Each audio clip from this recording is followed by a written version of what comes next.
an inch and a half for the purer technician of the two, that could be significant. But if Mitchell's power and strength were to become the big factor, that 19.5-pound weight advantage could weigh very heavily in his favor. Now, to get us started, let's go to newly elected International Boxing Hall of Fame ring announcer, Michael Buffer. Ladies and gentlemen, good evening and welcome to the Walter E. Washington Convention Center here in our nation's capital, Washington, D.C., where tonight, Golden Boy Promotions and Khan Promotions are proud to present an evening of world-class professional boxing for your entertainment live on HBO. Sponsored by Cerveza Tecate con Carácter, DeWalt Power Tools, guaranteed tough. AT&T, stay a step ahead with AT&T 4G LTE with speeds up to 10 times faster than 3G. And Microtech, taking technology further. All bouts tonight sanctioned by the District of Columbia Boxing Commission. And tonight's event is dedicated to the memory of Joseph E. Robert Jr. At ringside, the three judges scoring this bout, David Braslow, Tommy Jenkins, and Steve Rados. And inside the ring, in charge of the action at the bell, referee Malik Waleed. And now, let's get this DC party started. 10 rounds of boxing in the heavyweight division. Introducing first, fighting out of the blue corner, wearing red, standing 6'3" and weighing in officially at 221 pounds. His professional record, an excellent one. 30 victories, including 16 knockouts, 3 defeats, and 1 draw. Originally from Uzbekistan, but now living, training, and fighting out of Hollandale, Florida, USA, here is heavyweight contender, Timur Ibragimov.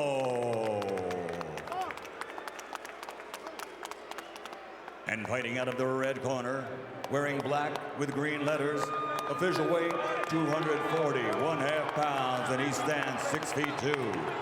Undefeated as a professional, 23 victories, including 17 knockouts, and he has 1 draw. From Brandywine, Maryland, one of the top-ranked heavyweight contenders in the world, the undefeated Seth Mayhem Mitchell.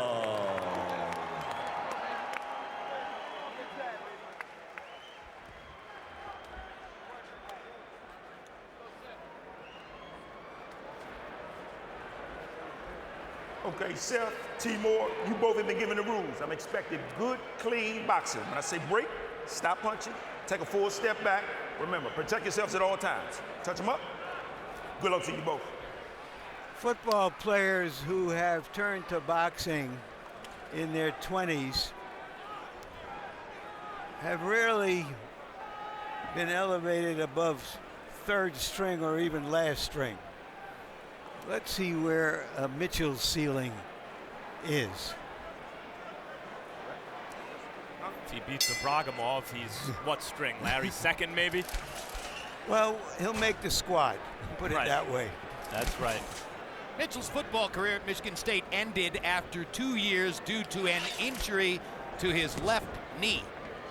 He was out of sports and counseling kids at a school here on the East Coast when he saw Tommy Zbikowski, former Notre Dame safety, fighting on television, and thought to himself, hey, if Zbikowski can do that, I can do it too. Went to a gym, began training. Here he is. Ibragimov, meanwhile, was obviously he's not a star professional. He was a star amateur, and as a professional, he has to support himself working jobs like security at a nightclub. And that's kind of what he does in the heavyweight division. He's security, as Larry mentioned.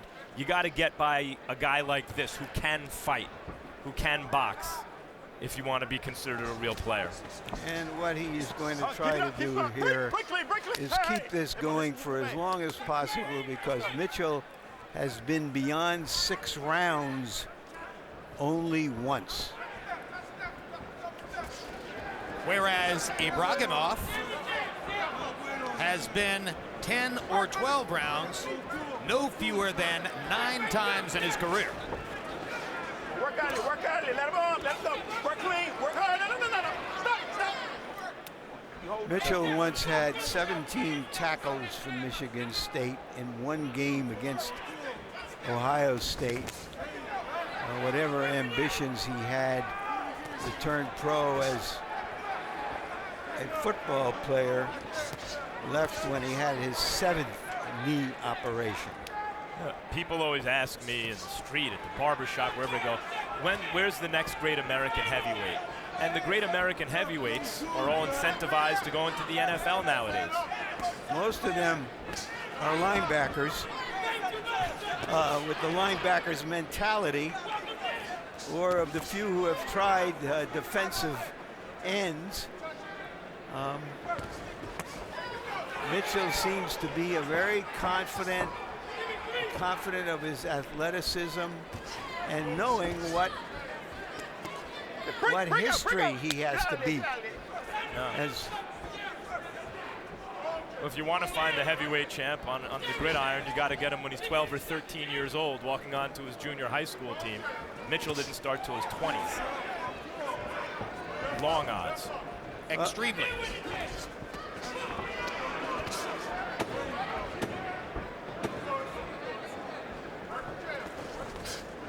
A little bit red around Ibragimov's nose. Both fighters have landed some solid punches in the first round. Typically, Ibragimov's might have been sharper and crisper, but Mitchell's were heavier. Keeping his feet moving back. Keep him backing up, all right? With the double jab, the right hand down, right hand up. Also, look, I saw you getting ready to throw it. When y'all inside, he grabbed me, you got that left hand down. Look to throw that right hand over top of it, all right? But don't lax off at the end of the round like that, all right? He's throwing that right hand and you dropping this. Okay. Pick it up. And make it count. You understand? Yeah. Make it count for something. Yeah. Don't just touch. This is a fight. You understand? Yeah. And I need you to, I need you to think in there that this is a fight, and that you're gonna inflict as much damage as you can. And I want the jab. I want a solid jab. You understand? Yeah. You get that close enough, you pop the jab. Okay. Stay there. Ibragimov's trainer for the first time tonight is Rudy Hernandez, the older brother of the late Chicanito Hernandez, a terrific featherweight fighter from the West Coast, the man from whom Floyd Mayweather won his first championship a long time ago. Seth Mitchell is trained by the man he met when he first walked into a gym, Andre Hunter. CompuBox numbers in round 1, Mitchell was 13 of 60, Ibragimov 10 of 29, and 4 of 8 power shots.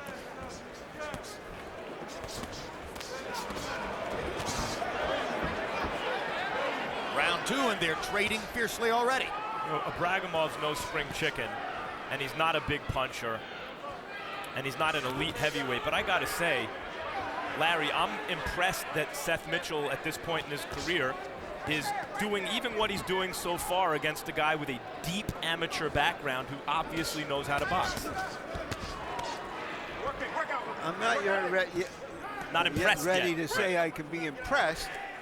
Maybe it's because I had some higher expectations of him than you did in this particular fight. Ibragimov was an Olympian as an amateur. Yeah, he's from Uzbekistan. He came from that Soviet system that has produced so many fighters. He knows his way around the ring. It's a good test at this point for Mitchell to see if he's got a future. Yeah. Ibragimov fought for Uzbekistan at the 1996 Olympics in Atlanta, where the heavyweight gold medal, or the super heavyweight gold medal, I should say, was won by Vladimir Klitschko. For a football player, right hand by Ibragimov. Mitchell looks like he knows his way around the ring a little something to me too, without much experience. And incidentally, Mitchell was a run-stopping inside linebacker with, as he says, a straight left hand, physical mentality. He hurt Ibragimov here. With the right hand, too. That impressed me, the left hook. With so few young fighters are set up to throw with any power, he whipped it across very impressively and is going to the body as well. It's worth mentioning right now And in 34 pro fights, Timur Ibragimov has never been down. The only man ever to knock him down was Vasily Girov of Kazakhstan in an amateur fight. The great body-punching cruiserweight. And he did it with a body punch. And here, Seth Mitchell keeps, that's the third right hand that rocked, fourth that rocked Ibragimov. Fifth right hand, and sixth right hand. Ibragimov is really hurt. Ibragimov's in bad trouble. About to see the first knockdown of his, nope. This fight's gonna be stopped. Yep. What a performance by Seth Mitchell. Well, it means we want to see him again. And my Christmas present to Seth Mitchell is, Seth, I want to see you again. And maybe again and again after that. That's what heavyweights are supposed to do. He also didn't simply try to impose his athleticism on Ibragimov, didn't rush things. You could see, as Larry mentioned about Ibragimov, that Mitchell, too, knew his way around the ring, looked like a fighter. And then when he got his man hurt, followed up like, looked like a boxer. When he got his man hurt, followed up like a fighter. Replays, gentlemen. That was the left hook that I think was the beginning of the end. There it is. There it is. And oddly, one of the reservations I had about him from watching other fights of his was questioning whether he would come back with that left hook, which is the punch the other guy doesn't see, the punch that can change a fight, and I think did on this occasion. And you like the left hook. I like those follow-up straight right hands, nice and short. And the way he went into the body, he did a professional job and impressed us the way he was supposed to against this opponent. Look, even the jab rocks Ibragimov back like a power punch. We've seen no shortage of heavyweights at Mitchell's age who are still essentially 1-2 fighters and aren't really all that proficient with the left hook. He did tremendous damage with left hooks. He did damage with almost everything he landed in the second round. And even globbed in a little bit of an uppercut there. This was, in every way, an impressive offensive performance, and you could tell, incidentally, that Timur Ibragimov was very impressed when he went to Mitchell to congratulate him in the ring. Let's go to Michael Buffer for the particulars on the KO. Ladies and gentlemen, referee Malik Waleed has to step in and call a halt to the bout. The official time of the stoppage, 2 minutes, 48 seconds of round number 2. The winner by TKO victory, still undefeated from Brandywine, Maryland, Seth Mayhem Mitchell.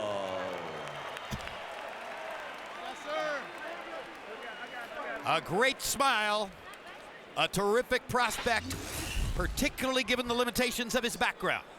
Mitchell overall lands 44 to 23 for Ibragimov. He closed the show landing 23 of 46 power shots down the stretch of the second round. 130 punches thrown, 34% connect percentage, really academic.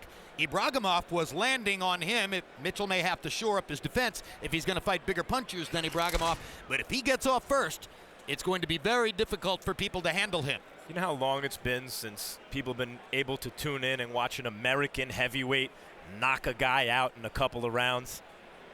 Just remarkable, and as I said, this is what people want to see from heavyweights. The American heavyweights who've been fighting the Klitschkos for years were essentially technicians, Max. Right. This guy is an aggressive fighter.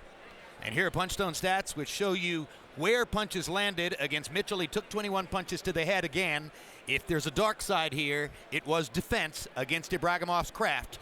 But the bright side is 27 punches landed to the head, 17 to the body, including right hands to the body, Max, which is a punch that some guys don't defend well against. All in all, an excellent offensive performance. Let's go to Larry Merchant in the ring. 48. 48. He went on 48 too. Yeah. All right, thank you guys. Congratulations, Seth. You were fighting the most experienced opponent you had ever been in with. What did you see in the first round that may have suggested to you that this is any different than what you've seen before? First and foremost, I want to thank God. I want to thank my team, Golden Boy, my management. Mr. Salim and Al Heyman, my advisor for HBO, for this opportunity. But in the first round, we knew we had to alleviate his right hand. His right hand was the key, and he was trying to set me up in the first round. He caught me a couple of times. My trainer was getting on me because I had my hand down. But once we figured that out, it was pretty much an easy night for me. What was the decisive thing in your eyes that happened that ended the fight so quickly? When I caught him with the right hand over his jab, I caught him with the right hand, and I saw that he couldn't, get away from my right hand, so I just kept firing it. That's something that we went over and over in training camp. Were you unconscious of the fact that the left hand that landed solidly was really what turned this around? I just know when I was catching him with my right hand, my left hook might have stunned him, and then he was a sitting duck for the right hand, so I just kept firing it. What makes you different than all the other football players who have tried this game in their 20s? Why do you think you can succeed? Because I believe that I'm blessed with the athletic ability. And not only that, I know I have the size and the speed, but I don't take that for granted. I work extremely hard. I'm humble, I'm not cocky, and I just try to perfect my craft each and every day. And, thus far, so good. Congratulations. Thanks again.